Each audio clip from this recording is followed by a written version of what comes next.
Those were the words my friend Obinna said to me as we sat outside one evening. He had this serious look, one that made me feel like the ground beneath me had shifted. I didn't believe him at first. Why would I? I thought Ada was the love of my life. We'd been dating for about a year, and in that time, I had started dreaming of a future with her.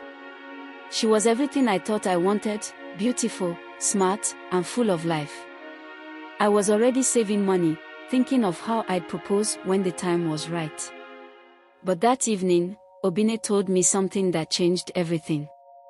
Her other boyfriend's name is Patrick, he said. I've seen them together at the market. She even introduced him as her boyfriend.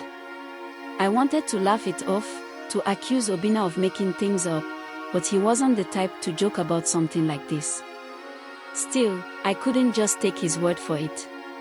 I needed to see for myself. Looking back, the signs were there. Ada would cancel plans at the last minute, claiming she was busy. She'd ignore my calls sometimes and act distant when we were together, as if her mind was somewhere else. But love has a way of making you blind to things you don't want to see. The next time we met, I tried to bring it up gently. I asked her if she was happy with me, if there was anything on her mind. She smiled and said everything was fine, but I noticed her avoiding my eyes. I didn't push it, I was too scared of what she might say. Then, a week later, it all came crashing down.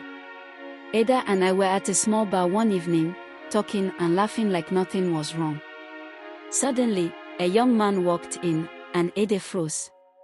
Her face went pale, and for a moment, I thought she'd seen a ghost. The man walked straight to our table. Is this him? He asked, his eyes shifting between me and Ada.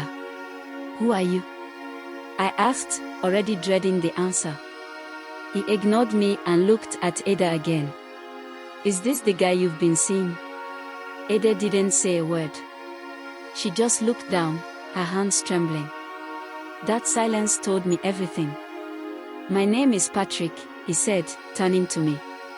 I've been with her for 6 months. How long have you been together? I couldn't believe what I was hearing. When I told him it had been a year, his face twisted in shock and anger. We stood there, two strangers, united by the same betrayal. Ada finally looked up, tears streaming down her face. I'm sorry, she whispered, but the words felt hollow. Sorry wouldn't fix what she had done. It was Patrick who walked away first. I followed a moment later, leaving Ada alone at the table. Later, Obinna told me more about Patrick. He had been planning to travel to the city to work and save money so he could marry Ada. He had been sending her gifts, talking about their future, and trusting her completely. Learning that made the betrayal feel even worse. It wasn't just me she had hurt, it was him too. That night changed me. It's been 2 years, and I've moved on, but I learned a hard lesson about trust. Love isn't just about words, it's about actions. If something feels off, don't ignore it. Pay attention to the signs, no matter how much you want to believe otherwise. Trust is precious, and once it's broken, it's hard to get back. Ada taught me that the hard way.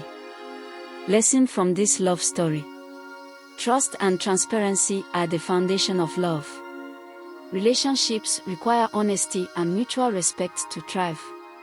Ada's betrayal teaches us that when trust is broken, it leaves lasting scars not just on one person, but on everyone involved.